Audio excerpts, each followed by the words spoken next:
Xã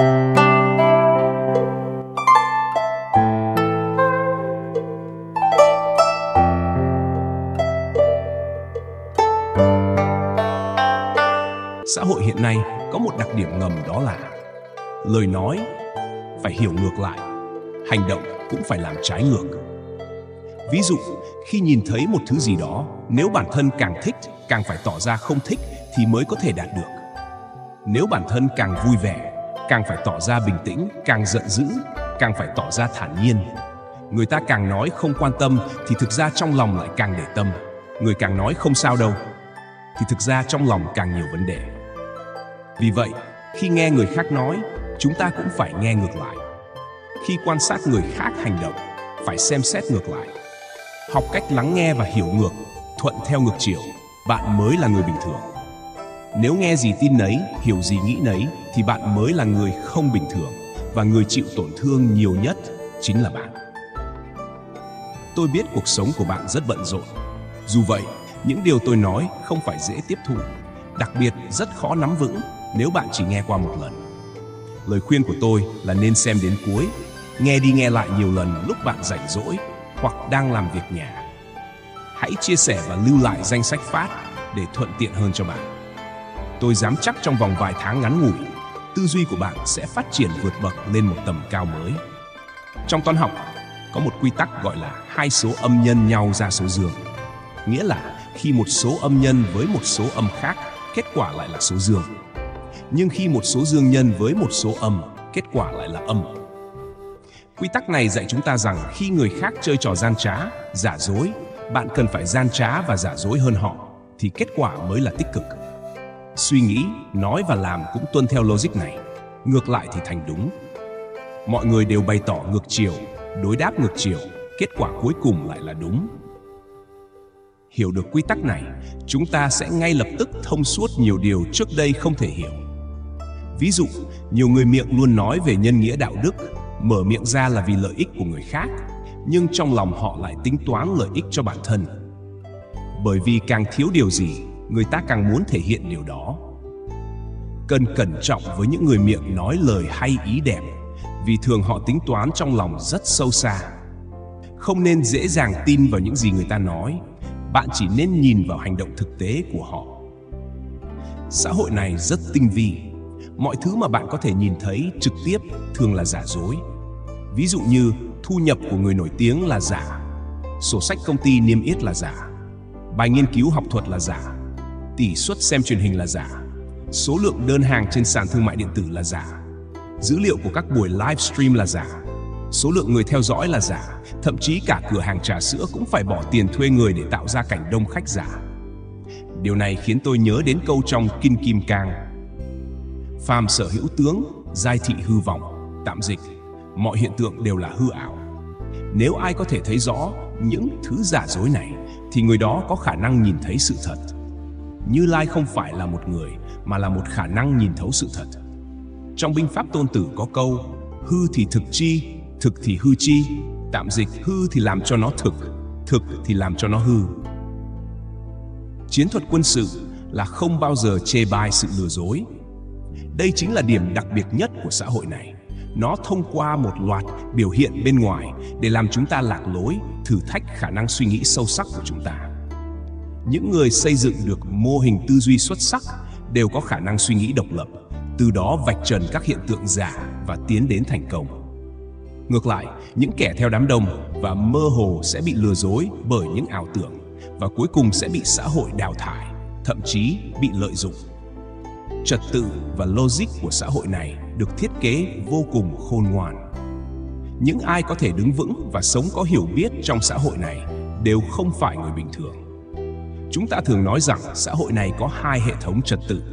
Hệ thống thứ nhất là những điều có thể nói nhưng không thể làm, chính là bộ quy tắc của Khổng Tử về nhân nghĩa và đạo đức. Hệ thống thứ hai là những điều có thể làm nhưng không thể nói, chính là bộ quy tắc của Quỷ Cốc Tử về âm mưu và mưu lược. Vì vậy, hãy nhớ rằng có những việc chỉ có thể nói mà không thể làm, có những việc chỉ có thể làm mà không thể nói. Nếu một người nói và hành động một cách nhất quán, người đó thường không thể sống sót trong xã hội. Đó là lý do tại sao nhiều người nói một đằng, nghĩ một nẻo nhưng lại rất được ưa chuộng, bởi vì họ phù hợp với quy luật của xã hội này. Đây chính là đạo của xã hội. Đạo là gì? Nhất âm nhất dương vị chi đạo, tạm dịch, một âm một dương gọi là đạo. Nghĩa là nếu một người có thể phân chia một việc thành hai mặt đối lập và điều khiển cả hai mặt, người đó đã đạt được đạo. Kỹ năng xuất sắc nhất trong cách đối nhân xử thế chính là lấy gậy ông đập lưng ông. Đối phó với kẻ xấu tốt nhất là phải xấu hơn hắn. Nếu bạn chỉ dùng lòng tốt để cảm hóa hắn, kết quả thường sẽ là bi kịch. Nhìn thấu xã hội này đòi hỏi một trí tuệ vô cùng lớn. Quy tắc vàng để hiểu con người là nếu bạn trở thành 1% người đứng đầu, bạn sẽ kiểm soát được 99% còn lại. Sự thật luôn nằm trong tay của số ít. Nói cách khác, phần lớn mọi người đều ngốc. Kẻ không thể nắm giữ chân lý, cũng vì thế mà suốt đời bị người khác lợi dụng.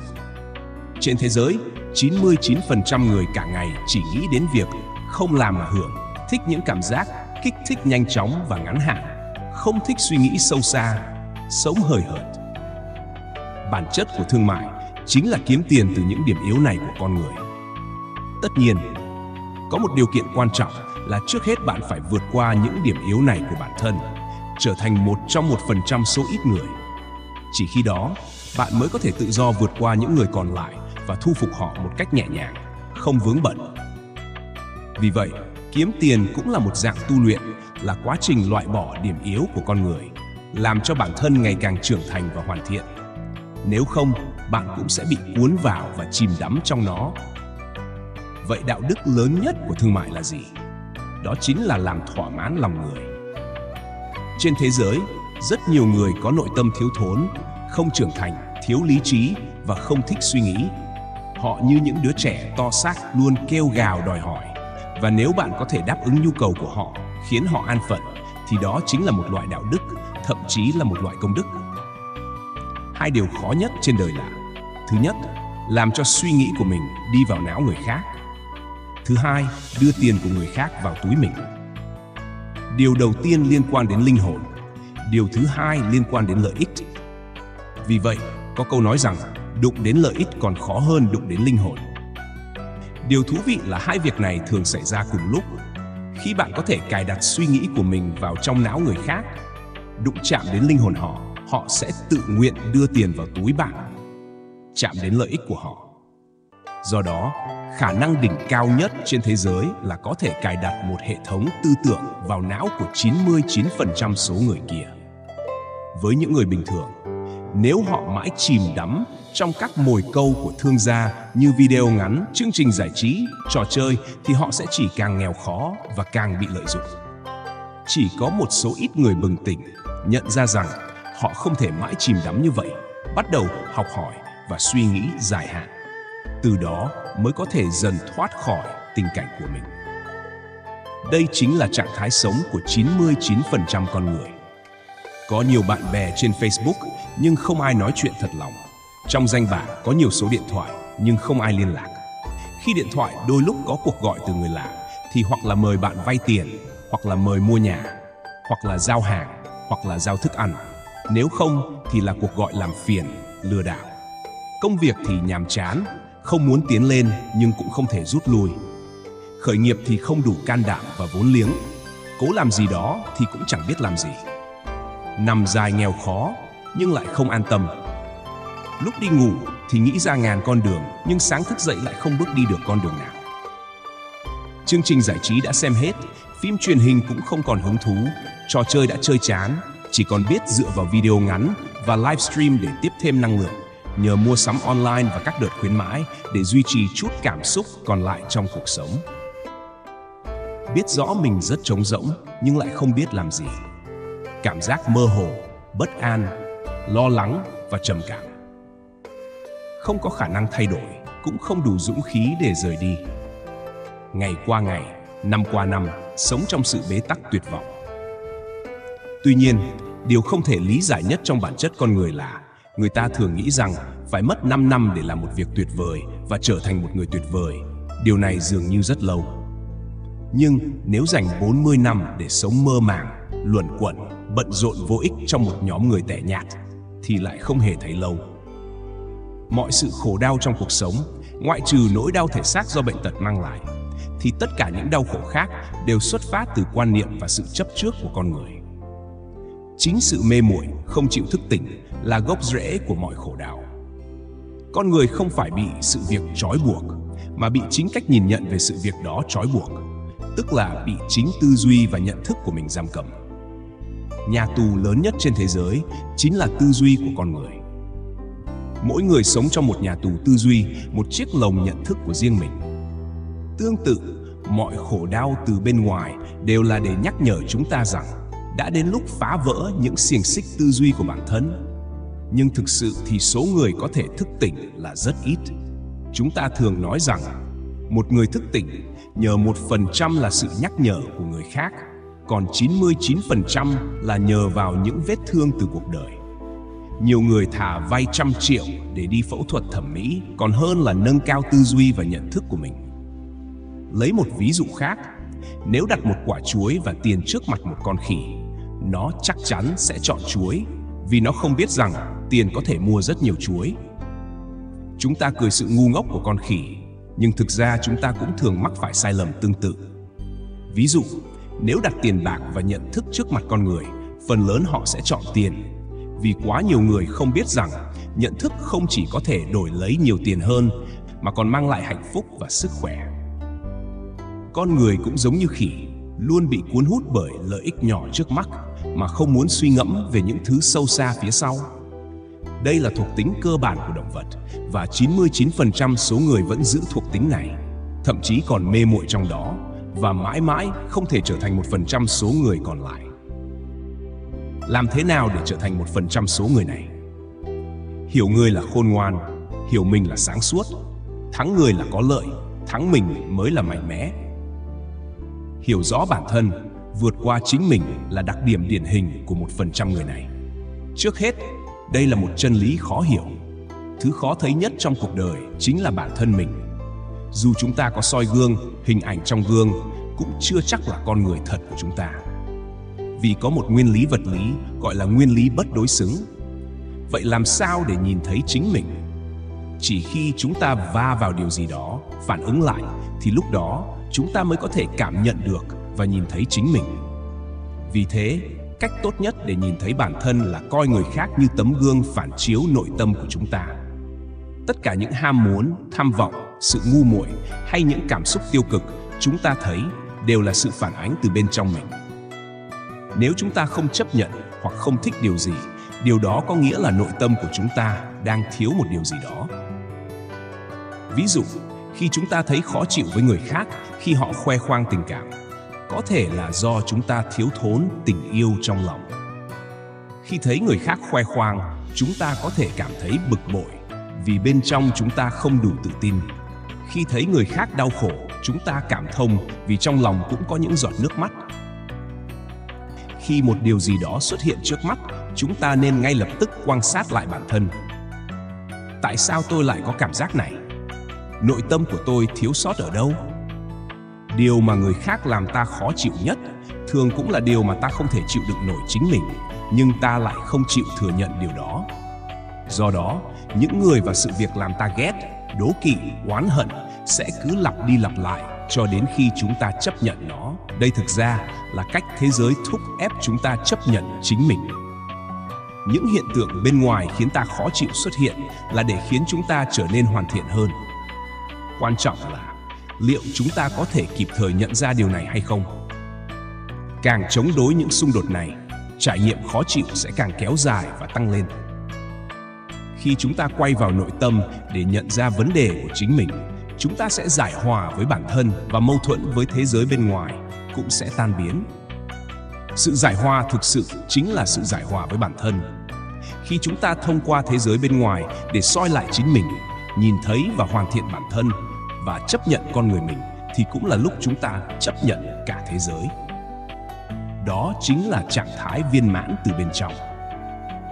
Khi đến giai đoạn này, bạn sẽ trở thành một trong 1% người đặc biệt. Khi nội tâm của bạn kiên định hơn bất kỳ ai khác, dũng cảm, quyết đoán trong hành động, chăm chỉ và tự giác, không khoan nhượng, đồng thời bên ngoài dịu dàng, nữ tính hơn bất kỳ người phụ nữ nào, rạng rỡ, dịu dàng, nhạy bén trong quan sát, tinh tế trong suy nghĩ. Lấy nhu thắng cương, từ đó không ai trong thế gian này có thể là đối thủ của bạn. Mọi người hãy ghi nhớ, tương lai con người sẽ được chia thành hai loại. Loại thứ nhất là 99% số người sống theo bản năng, tức là số đông bình thường. Những người mỗi ngày lướt xem video ngắn, theo dõi livestream, chơi game, mua sắm các sản phẩm giả mạo, đóng vai trò như những khán giả tiêu cực trong xã hội. Những người này chỉ là những kẻ tiêu thụ tài nguyên xã hội, đóng góp duy nhất của họ cho xã hội là làm phù hợp với cơ chế thuật toán, trở thành một phần của dữ liệu lớn. Loại thứ hai là 1% những người phản lại bản năng, những người giữ được tư duy độc lập, kỷ luật cao và không ngừng tiến bộ. Thuật toán không thể kiểm soát họ. Ngược lại, họ có thể nhìn thấu thuật toán, nắm vững quy luật của xã hội, của sự thật và chân lý, trở thành những người dẫn dắt xã hội. Phản giả đạo chi động, nhược giả đạo chi dụng. Những ai có thể làm trái ngược với bản năng con người đều là những người xuất chúng, trở thành 1% người đặc biệt đó. Vậy khi bạn đã trở thành 1% này, làm thế nào để kiểm soát được người khác? Hãy ghi nhớ quy tắc vàng. Chỉ cần nói vài lời hay là có thể thuyết phục được 50% người, cho một ít lợi ích sẽ nắm được 70% người. Nói vài lời hay và cho thêm lợi ích, bạn sẽ thuyết phục được 90% người. Hãy tận dụng mọi điểm yếu của con người, nói đúng lúc, cho đúng lợi ích, và bạn sẽ kiểm soát được 99% người. Hãy ghi nhớ câu này, đó chính là bảo bối của bạn trong việc kiểm soát người khác. Nếu bạn đã làm được tất cả điều này mà vẫn không thể thuyết phục được đối phương, thì đối phương thuộc về nhóm 1% còn lại. Khi hai người thuộc 1% gặp nhau, đó là điều tuyệt vời nhất trên thế giới. Thế nào là số phận? Đây là điều phá vỡ hoàn toàn nhận thức của bạn. Trước tiên, có một điều trùng hợp rất quan trọng mà các nhà khoa học đã phát hiện ra. Trong không gian thực tại, chỉ có 4% vật chất là chúng ta có thể nhìn thấy được, còn 96% còn lại là vật chất tối. Chính những vật chất tối không thể nhìn thấy này lại điều khiển sự vận hành của thế giới. Các nhà tâm lý học phát hiện ra rằng chỉ có 5% suy nghĩ của chúng ta là có ý thức, còn 95% suy nghĩ là do tiềm thức điều khiển. Chính những tiềm thức không cảm nhận được đó lại kiểm soát hành vi của chúng ta. Đây chính là lý thuyết tảng băng trôi. Nhà tâm lý học Carl Jung đã nói, nếu bạn không thể cảm nhận được tiềm thức của mình, thì bạn sẽ bị nó điều khiển cả đời. Khi bạn không ý thức được tiềm thức của mình, thì tiềm thức sẽ trở thành số phận của bạn. Tiềm thức của bạn kiểm soát cuộc sống của bạn và bạn gọi nó là số phận. Đây chính là chân lý. Cái gọi là số phận chính là 96% vật chất tối, là 95% tiềm thức. Tiềm thức là cái ẩn sâu trong lòng, bởi vì nó tồn tại trước cả ý thức bẩm sinh của chúng ta. Ý thức bẩm sinh là sản phẩm của sự giáo dục và ảnh hưởng từ môi trường sau này. Còn tiềm thức đã tồn tại từ trước khi chúng ta được hình thành. Con người có thể được chia thành 3 phần: bản ngã, cái tôi và siêu tôi. Bản ngã là thuộc tính của động vật, cái tôi là thuộc tính của xã hội, còn siêu tôi là thuộc tính của không gian cao cấp. Tiềm thức chính là siêu tôi. Sâu thẳm trong mỗi người đều có một bản ngã ẩn giấu, còn được gọi là siêu tôi, vượt ra ngoài những điều tầm thường của thế gian. Nó tồn tại vì tình yêu, trí tuệ và đức hạnh. Một khi tìm thấy bản ngã này, bạn sẽ mở ra cánh cửa năng lượng thực sự, sẽ liên tục cung cấp năng lượng cho bạn, giúp bạn như có thêm sức mạnh để biến những điều không thể thành có thể. Chân ngã lưu giữ kinh nghiệm, niềm tin và nhận thức của chúng ta, cũng như quyết định quan điểm, hành vi, lựa chọn và nhiều thứ khác. Thực ra, những điều quý giá nhất trong cuộc sống như thiên phú, sứ mệnh, sở trường, sự hiểu biết, vân vân, đều do chân ngã quản lý. Tuy nhiên, tầng nhận thức của nó rất cao, nên chúng ta thường khó nhận ra sự hiện diện của nó. Hãy suy nghĩ về những người xung quanh bạn. Điều gì khiến một số người trong thời đi học trông rất xuất sắc, sau này lại trở nên bình thường, trong khi những người lúc nhỏ trông không có gì đặc biệt lại đạt được những thành tựu bất ngờ? Câu trả lời rất rõ ràng, họ đã tìm ra chân ngã của mình. Chúng ta đều biết rằng để một việc thành công cần có 3 yếu tố chính: thiên thời, địa lợi và nhân hòa. Nhưng thực tế còn có một yếu tố quan trọng hơn, đó là cơ hỏa. Thần chủ từng nói đầy đủ câu này: thiên thời không bằng địa lợi không bằng nhân hòa không bằng kỳ hỏa không bằng thần chủ. Cơ hỏa có nghĩa là sự hòa hợp với chính bản thân mình. Thần chủ chính là chân ngã, nó sẽ âm thầm giúp bạn từ bên trong. Chân ngã chính là nguyên thần của bạn, luôn âm thầm ở bên cạnh bạn. Một khi bạn tìm thấy nó và tận dụng sức mạnh của nó, thì mọi việc sẽ trở nên thuận lợi như có sự phù trợ của thần chủ. Chân ngã bao gồm hai phần, một là thiên phú, hai là sứ mệnh. Thiên phú là điều mà bạn sinh ra đã làm tốt hơn người khác, không cần lý do. Bạn bẩm sinh đã giỏi hơn trong lĩnh vực đó. Sứ mệnh là điều bạn sinh ra đã muốn làm, dù trong cuộc sống hay trong giấc mơ, bạn đều muốn làm. Dù không ai trao cho bạn bất kỳ lợi ích nào, bạn vẫn muốn thực hiện. Sứ mệnh và thiên phú là hai kênh chính kết nối với chân ngã, cũng là hai kênh chính để liên kết với thế giới cao cấp. Vì đây là những điều bẩm sinh, chúng đến từ tiền kiếp của chúng ta. Chỉ có chúng mới có thể kết nối với chân ngã và với không gian cao cấp. Một khi mở ra hai kênh này, chúng ta có thể dễ dàng tiếp nhận năng lượng từ không gian cao cấp, dễ dàng đạt được thành công và sống đúng với chân ngã. Điểm đến thực sự của cuộc đời là sự tổng hợp giữa thiên phú và sứ mệnh thành chân ngã. Có câu nói rằng, ngẩng đầu lên 3 thước có thần linh. Thần linh đó chính là chân ngã, luôn âm thầm quan sát mọi hành động của bạn từ trên cao. Socrates thường nói một câu, hãy hiểu chính mình. Trong Đạo Đức Kinh có câu, biết người là trí, tự biết mình là sáng suốt. Đều là lời nhắc nhở chúng ta rằng nhất định phải tìm ra nguyên thần của mình. Nhân chi sơ, tính bản thiện. Nếu bạn tin câu này thì con người sinh ra đều trong sáng và thiện lương. Nhưng theo thời gian, bị ảnh hưởng bởi thế giới, hành vi bị ô nhiễm bởi sự tục tĩu và sự trong sáng bị che lấp bởi lòng tham. Khi ấy, con người bắt đầu trở nên mê muội, lao vào tìm kiếm sự công nhận từ bên ngoài, ngày đêm chạy đua mà không ngừng nghỉ. Dần dần, chân ngã bị che phủ bởi lớp bụi ngày càng dày, hành vi cũng ngày càng lạc lối. Vương Dương Minh gọi đó là lương tri của con người, tức là phải đào sâu để tìm lại bản ngã nguyên sơ của chính mình. Thiền Tông nói về việc thấy tâm, thấy tính thì thành Phật. Mỗi người đều có Phật tính, chỉ là bị che lấp mà thôi. Chúng ta cần liên tục quan sát nội tâm và tự phản tỉnh để nhận thức được nó. Thực ra, đó chính là việc thấu hiểu bản thân cao cấp của chính mình. Các triết gia nói rằng phải tìm kiếm bản ngã, chúng ta thì nói rằng phải giữ vững bản tâm. Thật ra, đây đều là cùng một nguyên lý. Tại sao 99% con người không thể tìm thấy chân ngã của mình? Mỗi người khi sinh ra đã bị trời đất gieo cho một thứ gọi là mê thuật, hoặc bị tiêm một mũi phong tỏa, giam giữ linh hồn một cách chặt chẽ. Chúng ta thường nói, thế giới này vốn dĩ là một mê cung, giống như một chương trình đã được thiết kế sẵn. Mục đích cốt lõi của chương trình này là để khiến chúng ta lạc lối. Nó sử dụng nhiều loại hình thức, giả tạo, cám dỗ và ham muốn để làm chúng ta mở mắt. Cuộc sống có vẻ như có vô vàn lựa chọn và khả năng, nhưng thực chất đó chỉ là mê thuật. Những thứ hào nhoáng đó là để khiến mỗi người không thể tìm thấy chính mình. Vì vậy, phần lớn chúng ta bị cuốn vào những giá trị hời hợt của thế gian, sống theo ánh nhìn của người khác, sống theo các tiêu chuẩn do xã hội đặt ra và sống trong sự thỏa mãn những ham muốn cá nhân. Do đó, chúng ta ngày càng xa rời chân ngã của mình.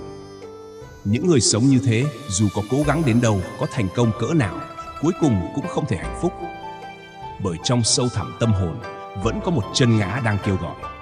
Đây không phải là điều ta mong muốn. Điều đáng tiếc là hầu hết mọi người không nhận được những lời nhắc nhở này từ trường học, thầy cô hay cha mẹ. Điều quan trọng nhất trong cuộc đời là hiểu chính mình. Tính cách của tôi ra sao? Thiên phú của tôi là gì? Tôi nên lập chí hướng như thế nào? Chúng ta bị đào tạo như những bộ phận tiêu chuẩn, để rồi sở thích, tài năng và cá tính bị bào mòn từng chút một, cho đến khi bị cuốn vào cỗ máy xã hội, trở nên bị đồng hóa và mất đi chính mình. Tất cả mọi thứ trong xã hội dường như được thiết kế để nghiền nát chân ngã của chúng ta. Chúng ta bị một lực vô hình thúc đẩy tiến lên, trưởng thành theo các tiêu chuẩn của xã hội, liên tục bỏ qua những đặc điểm riêng của mình và cuối cùng đánh mất bản thân.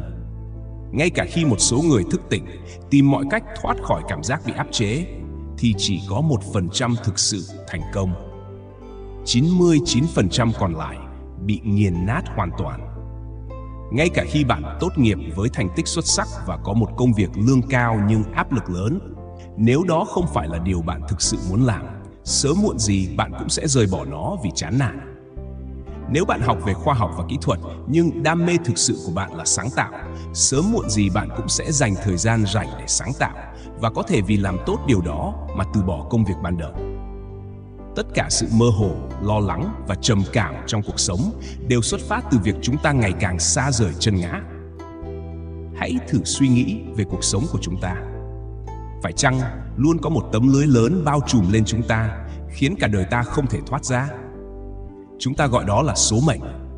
Đó là vì chúng ta không hề nhận thức được sự tồn tại của chân ngã, nên ta luôn có cảm giác bị kiểm soát, nhưng lại không biết bị ai kiểm soát. Carl Jung đã nói một câu quan trọng: khi tiềm thức được làm sáng tỏ, số mệnh sẽ được thay đổi. Nghĩa là khi bạn tìm thấy chân ngã và đối thoại, hòa giải với nó, bạn sẽ không còn bị nó kiểm soát nữa, mà sẽ sống hài hòa với nó. Khi đó, khái niệm số phận sẽ không còn tồn tại. Nhận thức khó hơn thay đổi rất nhiều. Khi bạn có được nhận thức, thì tiềm thức sẽ tự động bắt đầu thay đổi. Điều đáng sợ nhất là việc không có nhận thức, cố chấp không nhận ra, bảo thủ và cố thủ trong quan điểm hẹp hòi. Cuối cùng, bạn sẽ nhận ra rằng điều thực sự ngăn cản bạn không phải là năng lực, thời gian, phương pháp hay các bước đi, mà chính là những thứ bạn không dám đối mặt trong lòng mình. Bạn luôn trốn tránh khi gặp phải chúng, như tự ti, định kiến, cảm xúc tiêu cực, sự hẹp hòi, vô tri và ích kỷ. Những điều này mới là rào cản lớn nhất trong việc tìm kiếm chân ngã. Nếu một người tìm thấy chân ngã, họ chắc chắn sẽ trở thành một người xuất sắc, thành công và hạnh phúc. Nửa đầu của cuộc đời là để dán nhãn cho mình, dùng những chuẩn mực của xã hội để định hình bản thân, trở thành một người phù hợp với xã hội và hoàn thành nhiệm vụ mà xã hội giao phó. Nửa sau của cuộc đời là để xé bỏ những nhãn mác ấy. Khi chúng ta đã hoàn thành nhiệm vụ xã hội, chúng ta bắt đầu tìm lại chính mình, tìm lại đam mê và khát vọng, rồi toàn tâm toàn ý tiến về chân ngã. Cuộc đời giống như một dòng sông, dù uốn khúc hay gập ghềnh thế nào, đích đến cuối cùng vẫn là biển cả. Mong rằng bạn và tôi có thể tìm thấy con đường của mình trong màn sương mù, thấu hiểu đạo lý cuộc sống, trở thành 1% người đó, người nắm quyền điều khiển vận mệnh của mình và làm chủ trí tuệ cuộc đời.